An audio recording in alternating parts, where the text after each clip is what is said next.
Hello, this is Chris Safarova. Welcome to another episode of the Strategy Skills podcast. Our podcast sponsor today is strategytraining.com. If you want to strengthen your strategy skills, you can get the overall approach used in well-managed strategy studies. It is a free download. Go to firmsconsulting.com/overall approach. It is firmsconsulting.com/overall approach.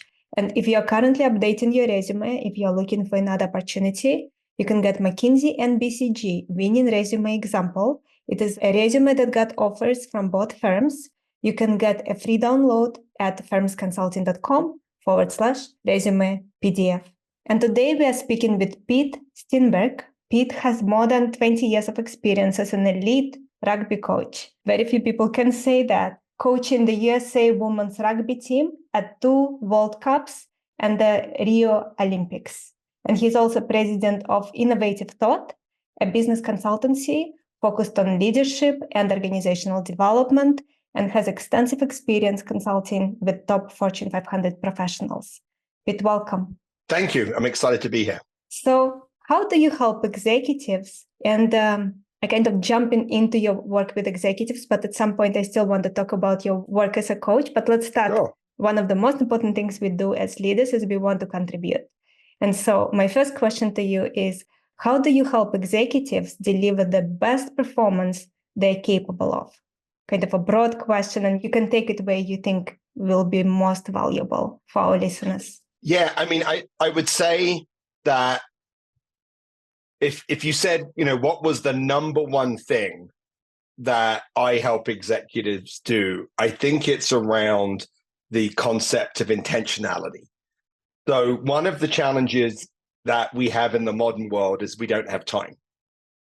And I think that's been accelerated post-COVID, when everything's virtual and we have meetings all day. And so executives actually don't have time to stop and think.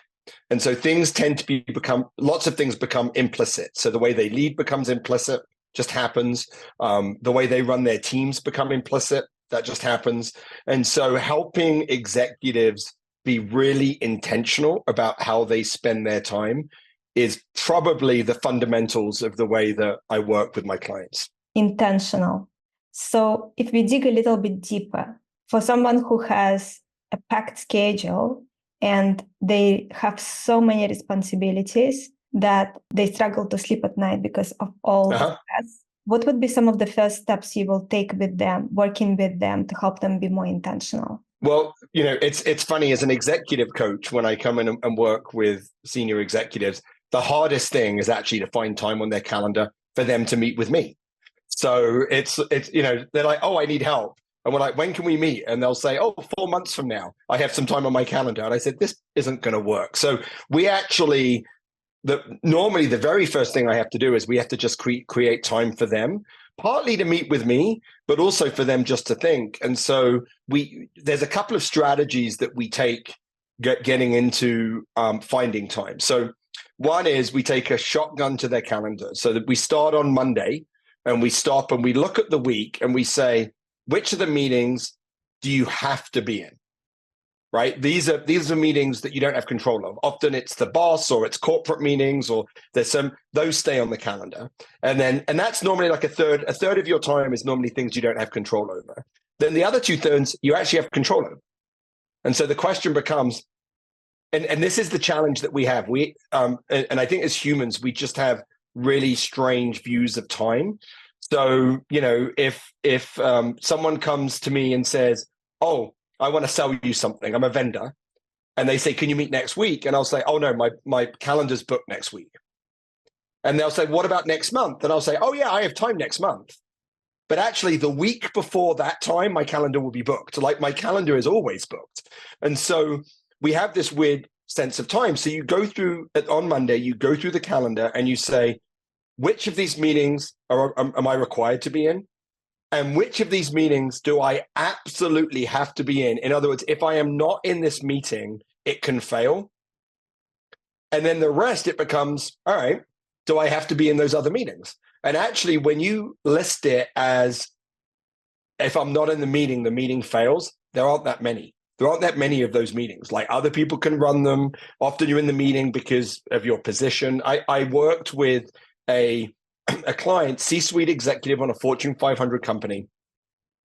And I asked him, and I'd worked with him about a decade before as a coaching client, and he was really good at managing his time.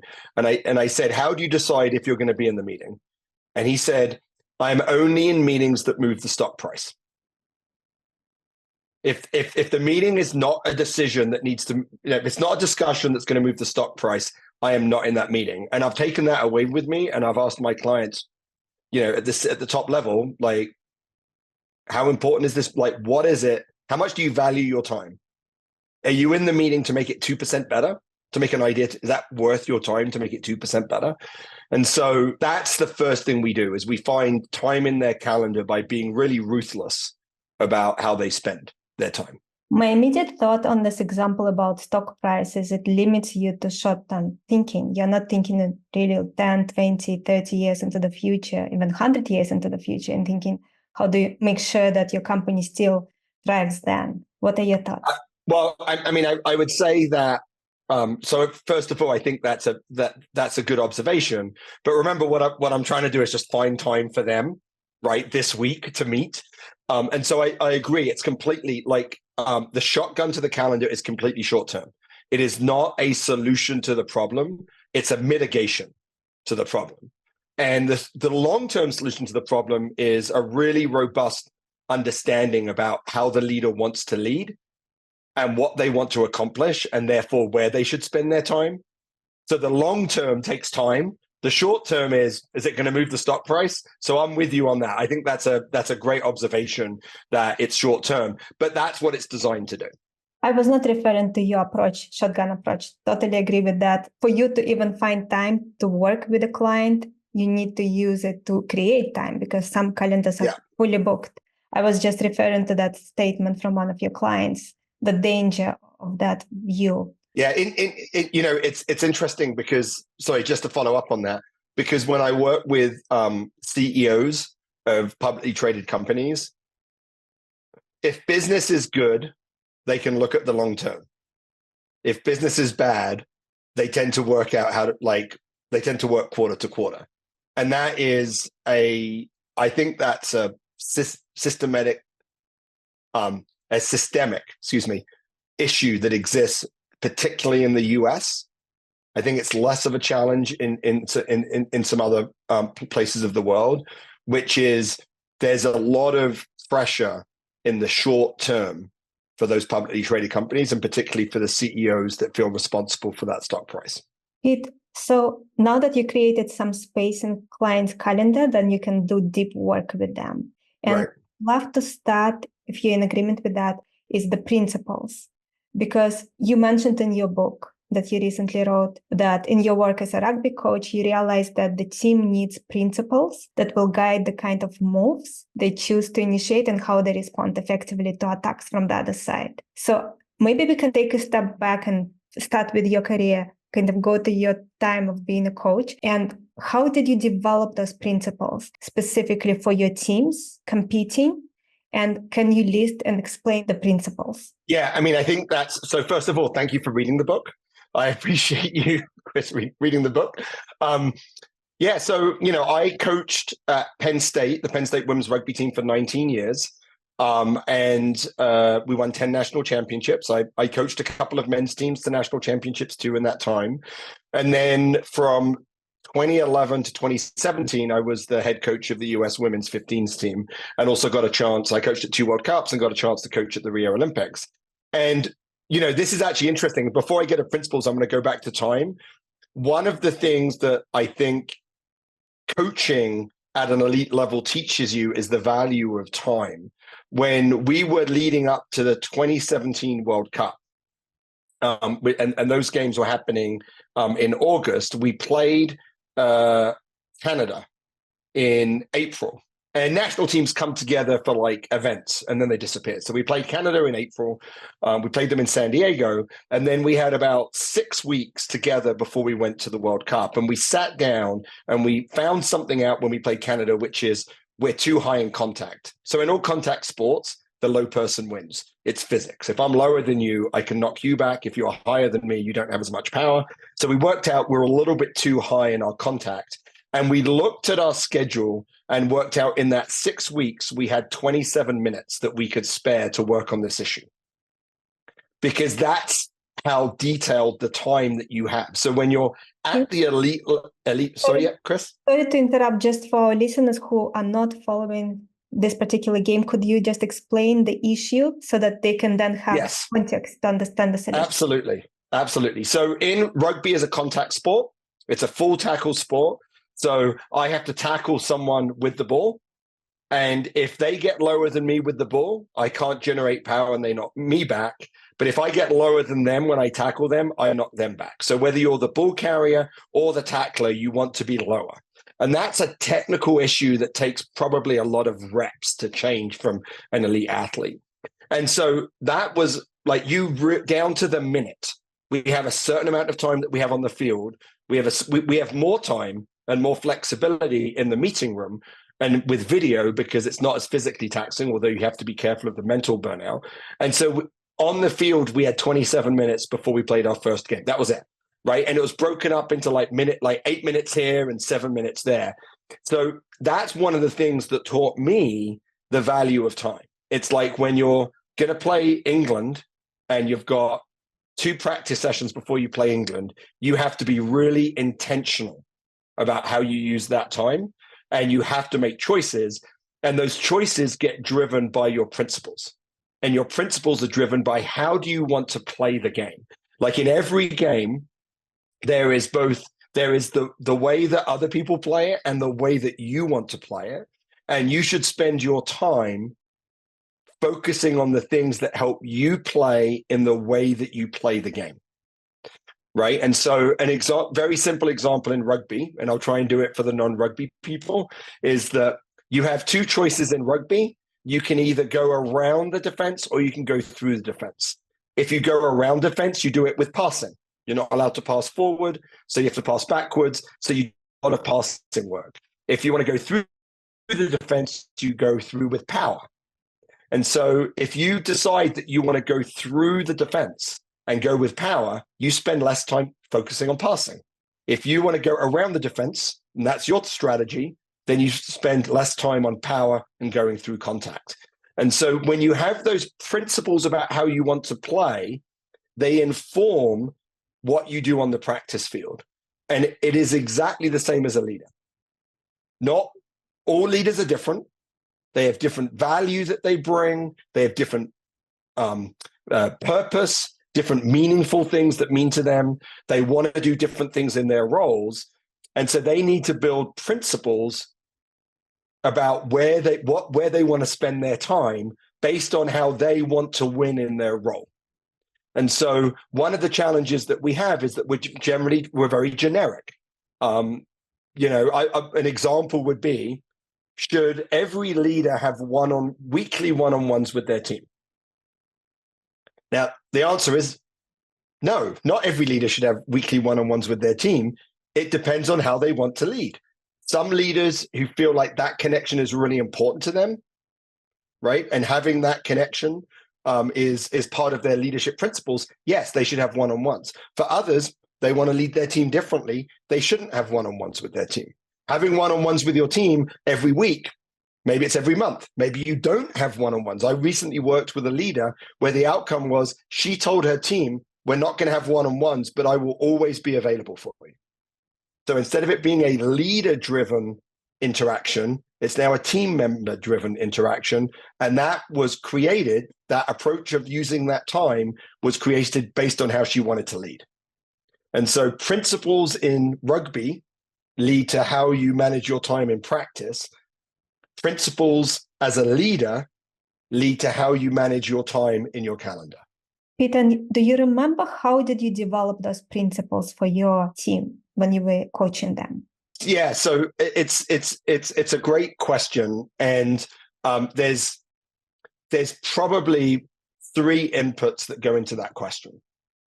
So one is, what is the game that's being played right now in your context? So when I coached Penn State Women's Rugby, that was a different game than when I coached the Eagles, right? The skill level is different. The level of athleticism is different. So part is like, what is the game that's currently being played? The second thing is, what are the strengths that my team can bring to the table that can help us win within the game that's currently being played? It's contextual. And the third thing is, what are my beliefs around the game of rugby that I believe are true? Like, there are things that I just have beliefs about the way I think the game works. And so if you add the context of how the game is being played, the strengths that your team brings to the table, and the way you think the game works as a coach, those are the three things that can lead to the principles that will lead to you performing at your best. And do you remember the principles, or at least some of them, that you came up with, if it's not confidential? So I don't think it's confidential, but it was just a long time ago. But there are some, so I think the sort of principles that we would have is if there was a turnover, so if we won the ball from the other team, we would pass the ball twice. Right? So it's a very like if this thing happens, this is what we're going to do. And that is because we were like, the teams I coached was fast, they were skillful, and because of the way the game works, people tend to be focused around the ball. So if you can move the ball away, there'll be space for you to find. So that would be an example of a principle. But other principles could be, we want to avoid the contact, or we want to play in the opposition half, which means that we might kick. So in rugby, any player can pass, run, or kick. And so you can kick at any time. So you might say, we want to play in the opposition half. And we say, okay, we're going to play in the opposition half, which means that we're going to look for more opportunities to kick. Then, a different principle would be, we want to keep the ball in our hands, because we think that doing that gives us a better chance to score. And do you feel that it may be exposing you to other team that you're competing with, knowing what you're going to do in a particular situation if they take the time to study you? Well, I think that's right. I mean, it's a great question. And so I think that these principles are things that are a bit dynamic, right? So you can change them from game to game, and they should evolve. Some of them tend to be more static, right? They tend to be like, hey, I think this is always going to be true for us, but you definitely want to be. And by the way, principles are different, are sort of different than tactics, right? So this idea of, the idea of we want to play in the opposition half, that's sort of like the big principle. How we do that, like, we could do it lots of different ways, right? We could set up that situation to kick in lots of different ways, but the end game is we want to play in the opposition half, right? And so I think that that's a different sort of, sort of like strategic principles and tactics. So we can change our tactics so the teams that watch us don't always know what we're doing, but our principle, what we're trying to accomplish, is still the same. So now let's take it to the business world. And how would you work with someone to help them figure out the principles they should follow, or they currently maybe already have, but they're not realizing they have? Yeah, I think that's actually a really important point, Chris, is that many people have, in fact, everyone has principles. The first thing I do when I work with a client is I go and talk to their team. And I say, hey, I mean, I don't use the words, what are the principles? But I might say, hey, how does this person lead? And normally I can get 3 or 4 things that they do all the time, right? But it's implicit. So that's actually an important feedback loop. What I would say is, the way I do it is I use something called the authentic leadership model, which is in the book, which starts with purpose. So it starts with like, what really fills your emotional tank? What's the impact that you're trying to make generally? That is not role specific. It's not job specific. I think we could have a long discussion. I have a colleague that does a lot of work in purpose about whether purpose is fixed, or whether it evolves, or whether it changes, right? But you start with, for me, like, fundamentally, and I feel like it's at work. At work, what really fills your emotional tank? What's important for you when you look back at your career to say, this is what I did? And often it's things like, developing teams, developing individuals, solving difficult problems. Those are sort of the things that we get to when we talk about purpose. And then we talk about, okay, so if that's your purpose, now we get job specific and we say, all right, there's 4 more parts that are really job specific. So one is, what's the role expectation that the organization have? This isn't the job description. It's like, what does your boss or the leadership expect you to do? Or if you're the CEO of the board, then it becomes, what do you want to accomplish? What's your vision? Like, what are you trying to fulfill in this role? And those things can be purpose plus role expectation plus vision can kind of get you to like some of the principles. But I think it's kind of insufficient. It's sort of a shortcut. If I wanted to do a shortcut, I would do that. But I think there are 2 things that make this more authentic, which is one, what's the value that you provide in this role? And this is actually a really interesting one, because for many people, the value that they provide in this role is different than the value they provided in the role before, right? Like, actually, it's like, it could be very different. So what's the value that you provide in the role? And then what are your beliefs around leadership? And the value that you provide and your beliefs in leadership can help you get your principles about where you spend your time, so your priorities, but also they become how you want to lead. So your principles of leadership. And so there's 2 sort of principles that come out of the leadership model. One is your priorities and one is your leadership principles. And both of those come out of those 5 different areas. And it's not linear. It's kind of iterative, like they interact with each other. And so that's why it can be a little bit, it's a system that kind of interacts and works together. What would be some examples of principles as it relates to priorities? So priorities are actually often the easiest ones to get after for leaders, because they're mostly business driven.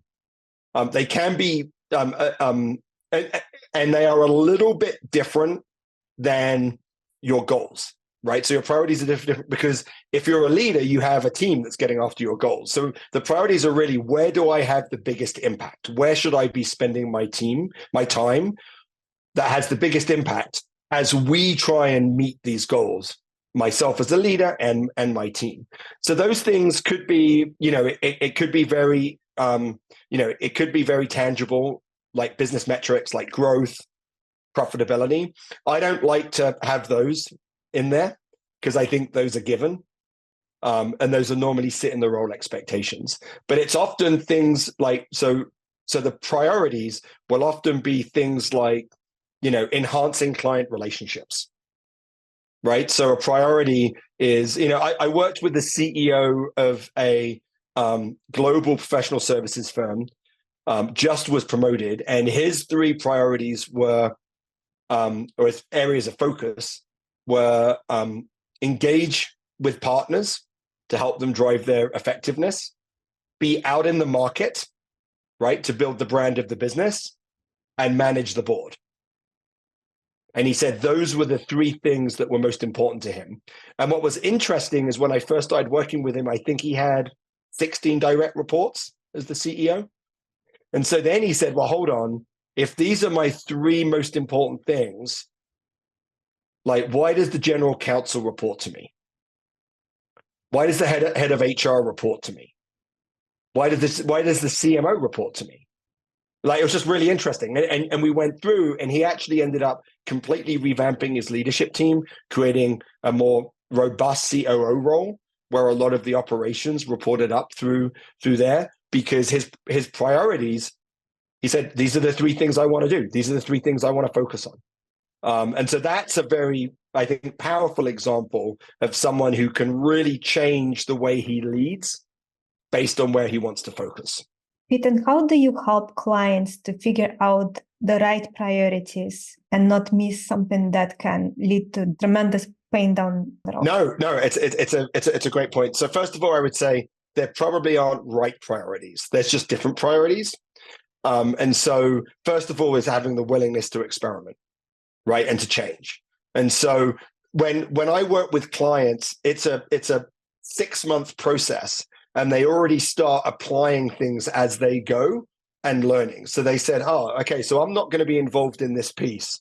So I'm going to put, like, I'm going to let one of my direct reports lead that piece. And then, oh my gosh, that actually wasn't a good idea because now they're making decisions that aren't good. I need to step back in. So part of the really important thing is practice. And this is something, I preach to my clients a lot, is that we don't do. Like, the nice thing when you coach the national team or you coach any sport or you play music is before you perform, you get to practice. At business, we don't get that opportunity. It's almost like learning to play the piano in front of like a couple of hundred people when you've never played before. So the nice thing about practice is you're willing to experiment and fail, and it is allowed in practice, where in your performance, it's not. So one of the things I try to do with my clients is get them to be willing to recognize that, number one, they fail all the time. Like, there are things that don't work all the time, and it happens all the time because the jobs are big and the things are complex. And as soon as you acknowledge that, you say, well, okay, if I understand that a lot of the time I'm going to fail, and the trick is to adjust and be agile, then the leaders are willing to experiment and practice. And they're saying, hey, I'm going to try this for a bit. I'm going to let someone on my team lead this, or I'm going to lean into this part of the business, and I'm going to learn and take feedback to say, is that where I should be spending my time? So I don't think it is written on stone. I don't think there's a moment where everything changes. It's throughout the process that they're experimenting and getting feedback that allows them to do that. So that would be one. And then the second thing is, I say this, I think feedback is the fuel of high performance. As a leader, to go to your different stakeholders and say, here's where I think I should spend my time. What do you think? Right? Do that to the board, do that to the leadership team, do it to mentors, find people that you can test your model with, would be the second thing. So I think if you practice and you test your model, I think both of those would probably overcome some of, because I think what you're saying, Chris, is there are biases, there are blind spots, right? There are things. This cannot be an individual exercise, right? This has to be a team organizational exercise, especially at the C-suite. And so getting feedback from the other parts of the organization is really critical. And when you are working with executives, do you recommend specific time management approach for those executives that are struggling with that part? Yeah, I mean, I think it's a natural outcome of the work that I do with them, but fundamentally, I think what leaders get out of it is they just value their time more. I just don't think, time is a non-renewable resource. Once it's gone, we don't get it back. And you'll often hear leaders say we are only our people, right? They'll say we're only our people, and I'm like, no. You're only your people and where they spend their time. And if they spend their time in the right places, then they're doing good stuff. If they spend their time in the inefficient places, then they're not good.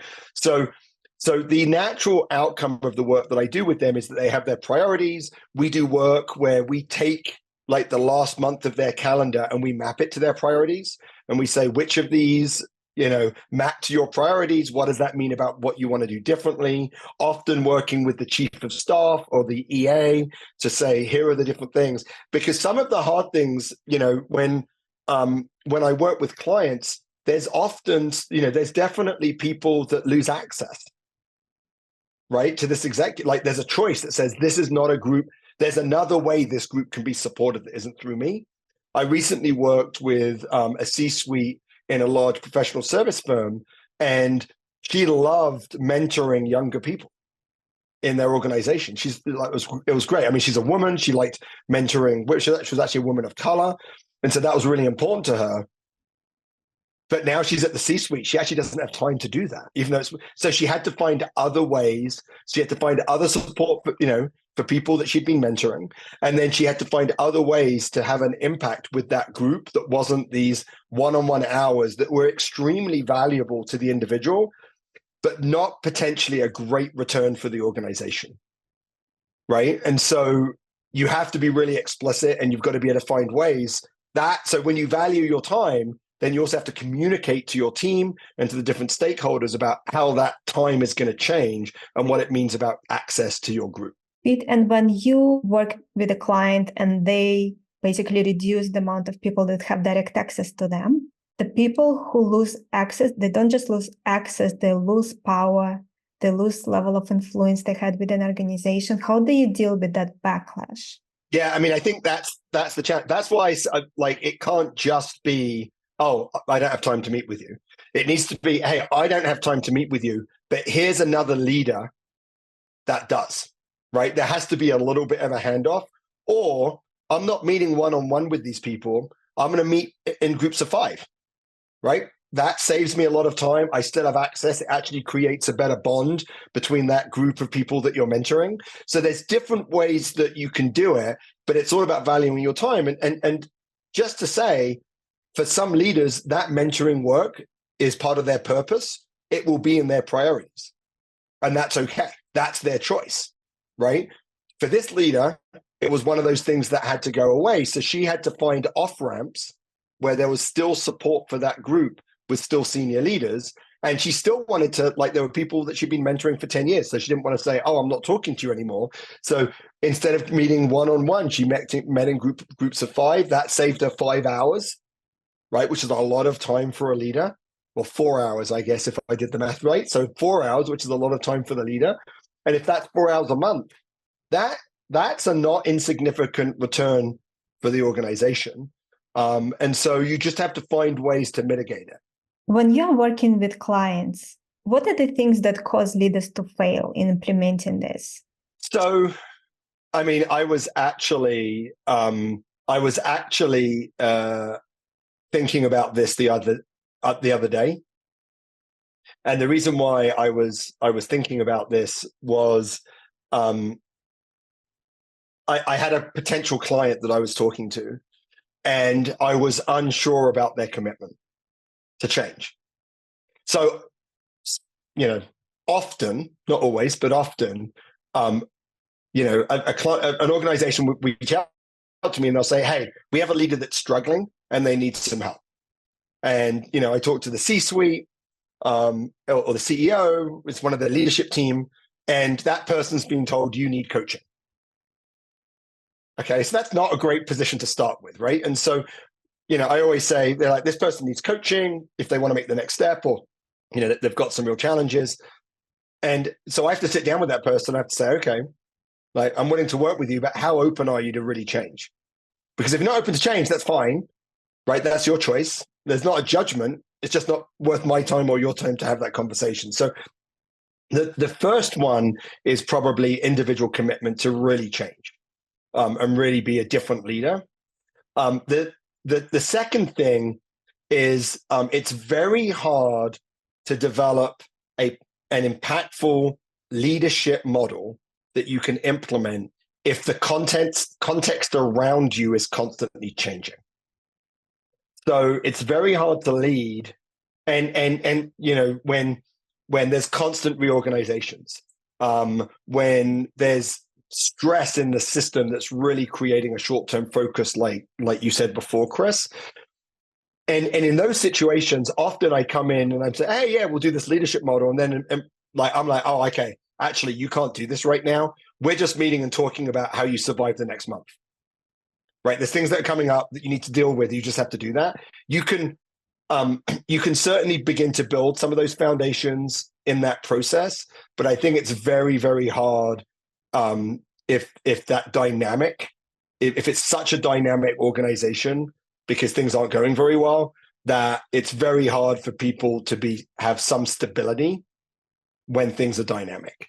So I know those are probably the two biggest, and sort of a subset of that second group is, and I've seen this happen a lot, is that we do all this great work and this person's already, and then all of a sudden there's a crisis.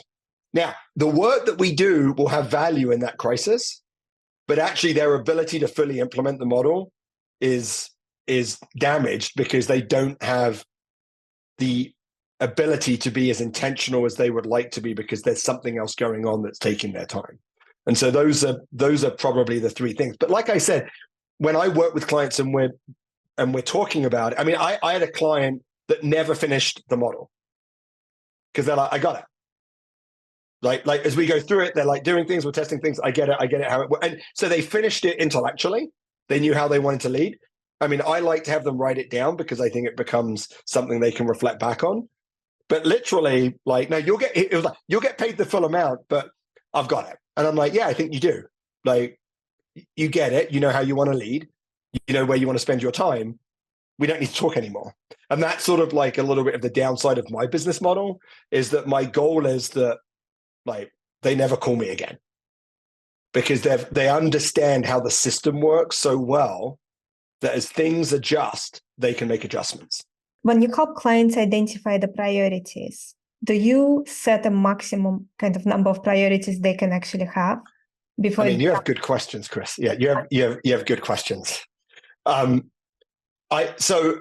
would say in your model, the way I like to talk about it is the priorities are not so comprehensive that they cover everything that you do, right?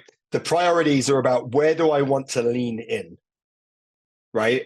Because if you actually listed the priorities of a CEO, it would be like, I need to like present to the street.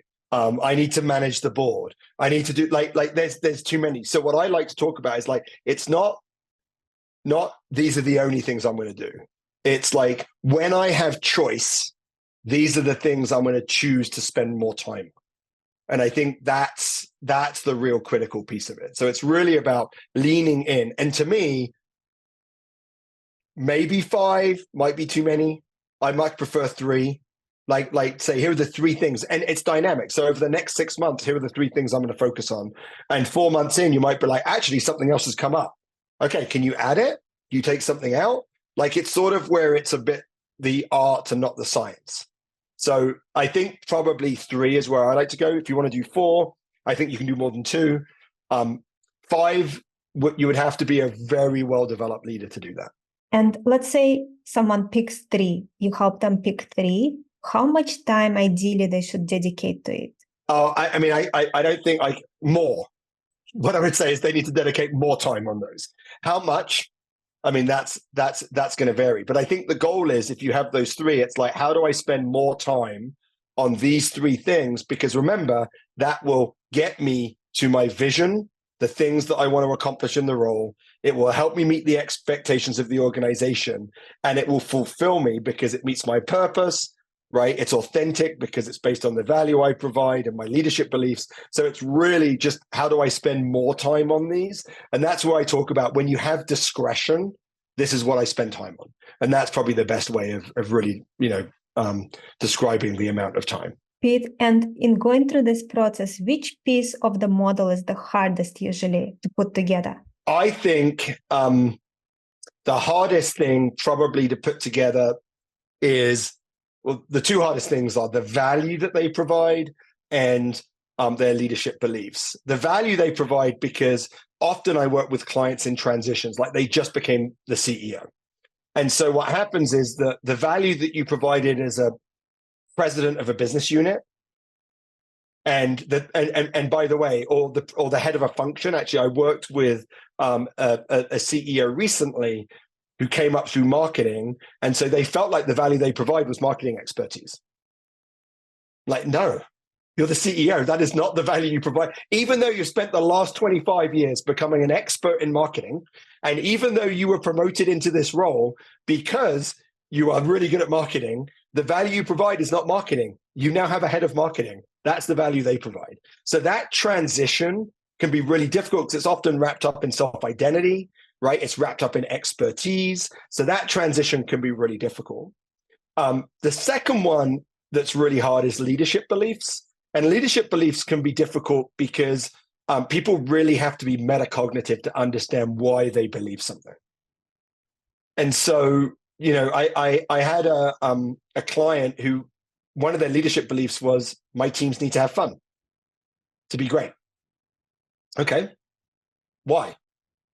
What is it in your background that makes you think that is true? Right. And when we worked our way back, we actually went back to a couple of experiences that they had where teams did really amazing stuff and it was really fun. And then it comes, all right, but what was fun about it? Right. So it's not fun. Fun's an outcome. What was actually fun about it? And it was that. So actually, it's not really fun. It's the collaboration and the intensity of the work. That's what made it fun. Okay, let's put that into your leadership beliefs. And so those leadership beliefs require real metacognition, the ability to really think about why you think something, to be able to really understand that. So those are the two. And they're also the squishiest, like role expectation and vision. Those are like, oh yeah, like I can write those down. Most leaders already have they kind of know what they're supposed to do. They kind of know what they're trying to do.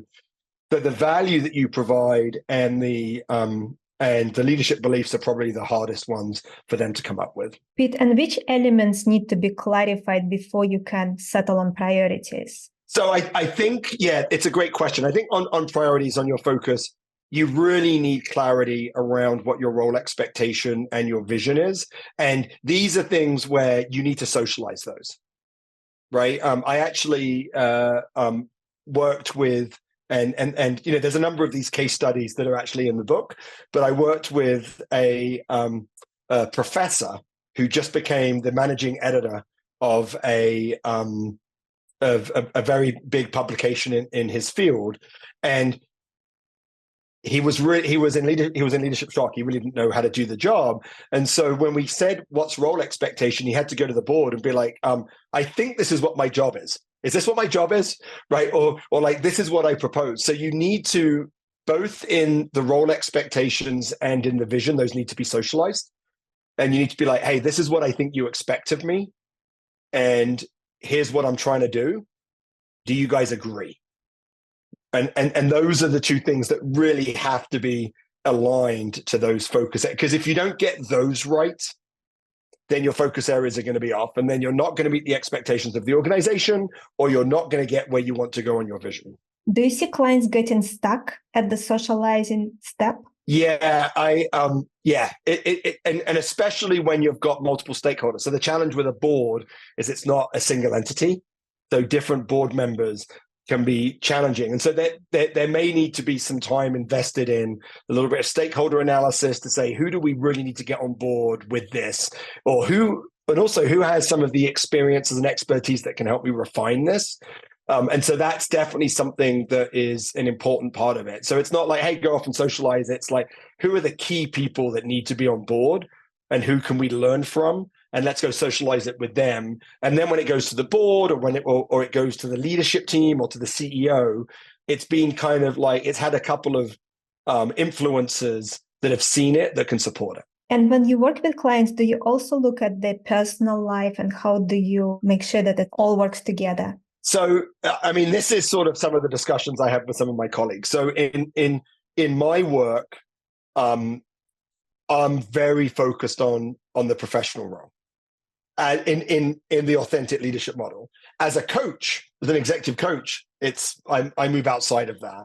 And so there are definitely instances. In fact, I can think of one right now, a current client, where work-life balance for her is really important, and it's really challenging. And I'll even say, there was a client that I worked with about 10 years ago that I was doing this work with, and the outcome of the leadership model was a lateral move into a role that was less intense, so she could spend more time at home. Right? So that was the outcome was, now in the leadership model, none of that was said, but in the discussions that we had, it was, you know, she took a lateral move for a few years while she had younger kids so she could spend more time with them. And in fact, last year she got promoted to VP, and she reached out to me. I hadn't spoken to her for like maybe 3 or 4 years. And she said two things that warmed my heart, right? So one was, hey, I want to let you know that I wouldn't be here if we hadn't worked together 10 years ago, because she was going to quit. And then the second thing she said is, I took out my leadership model and I reviewed it for my move to VP. And those were the two things. It's like filled my emotional tank. I get shivers now. Like as a coach, you don't get much better than that. Like that was kind of like, you know, when I read that, I kind of got up and danced around in my office a little bit, just a little bit. I don't dance. I'm a terrible dancer, but I did it. So it is incredible to be able to truly impact someone in a very meaningful way, change the way their life trajectory unfolded. It is incredible. Yeah. So the last question from me, stepping away from our discussion so far, and this is my favorite question to ask.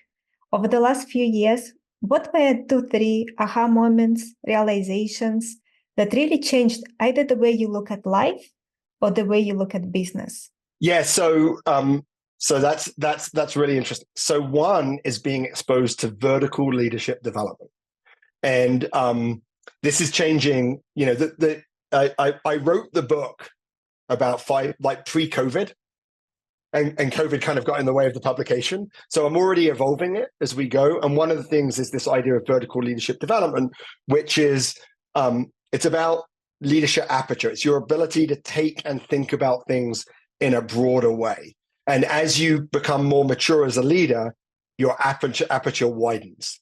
And there are some people that could be CEOs, but could actually have a very narrow aperture. And there are some people who might not even be managers that can have a very wide aperture. So the idea of great leaders being able to think like a visionary, or to think about strategy, or to think about tactics, and being able to move up and down that continuum, that's been a big aha for me that I now take with me in all the work that I do. So that's definitely one. The second thing that I think has really struck me through the work that I've been doing with my clients is, and this is kind of like a post-COVID thing, and it links to the management of time, is the importance of face-to-face interactions are so critical. I do a lot of work. So we've talked a lot about my executive coaching, but I do a lot of team coaching and high performing teamwork. And the ability for us to connect face to face for 2 days as a team will transform how that team works and how that feels in a way that I think pre-COVID wasn't true, because they would get together face to face. And so that's been something to me that I'm not sure that it was a little bit like, I think implicitly I knew that was true, but now explicitly I know it's true, right? Like I now know, because I see it with the teams that I work with. They come together for 2 days and their next virtual meeting is just completely different. Like they talk to each other differently, they behave differently. And so I think that face-to-face work, I think is critical. And then a bit of a personal one, or personal slash professional one. I think there's a little bit like Dr. Heal Thyself. I'm 52. I have young kids. So I have a 4-year-old and 7-year-old. That's why I look like this. If I go through a night where everyone sleeps in their own bed for the whole night, that's a win. It didn't happen last night. And so it also means that when I'm 60, only one of my kids will be in high school. The other one won't be in high school yet. And so I've become more intentional about thinking about what I want to do for the next 10 years of my life. I travel a lot for work. I want to be around more. And so I think you don't need a plan, but I think you need a destination. And this is to your point, Chris, not for this quarter. Like, where do I want to be when I'm 60? And so as long as I have that end goal about where I want to be when I'm 60, I can mostly find my way there. And so I think the power of having an end goal about where you want to be in your career, I think can be useful as long as it's vague enough. It can have multiple outcomes. So it's not, I want to be this. It's like, I kind of want to have these attributes in my professional life when I'm 60. I'm not and then I kind of work my way towards that. I think that's been really powerful for me. And that's been since I, had my 4-year-old when I was 49. And, I was like, all right, I need to start thinking about this a little bit more seriously. So those are probably the 3 things I've taken away. Thank you, Pete. Anything else you want to share? Maybe something you wanted me to ask you and I didn't. And also, where can our listeners learn more about you, buy your book, anything else you want to share related to your book and so on? Oh, well, thank you. Thank you for that. So what I would say is that I think leaders that want to be better will be better. I think that's probably the most, you just have that, if you just want to be a better leader, you'll be a better leader. You don't need to read my book. You don't need to get a coach. But you need to be reflective, you need to be metacognitive, and you need to seek out feedback.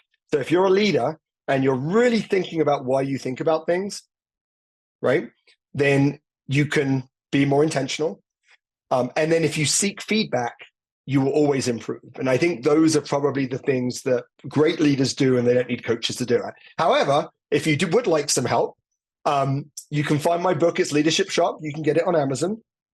There's a podcast that's out with its launch, also called Leadership Shock, where we talk to some of my clients that I work with, but some other experts in the field that you can check out, and you can always sign up at my newsletter at petesteinberg.com. This has been a great discussion, Chris. I really appreciate you giving me the time. Thank you, Pete. I really appreciate you being here as well. And for everyone watching or listening, our guests today have been again Pete Steinberg. Last name is Steinberg. Check out his book. It's called Leadership Shock. And our podcast sponsor today is strategytraining.com. If you want to strengthen your strategy skills, you can get the overall approach used in well-managed strategy studies. It is a free download. Go to firmsconsulting.com/overall approach. And if you're updating your resume, you can get McKinsey and BCG winning resume. It is a resume that got offers from both firms, so you can see what it looks like and improve your resume based on that. You can get free download at firmsconsulting.com/resume PDF. Thank you very much again, Pete. Thank you very much, everyone, for tuning in. And I'm looking forward to connect with you all next time.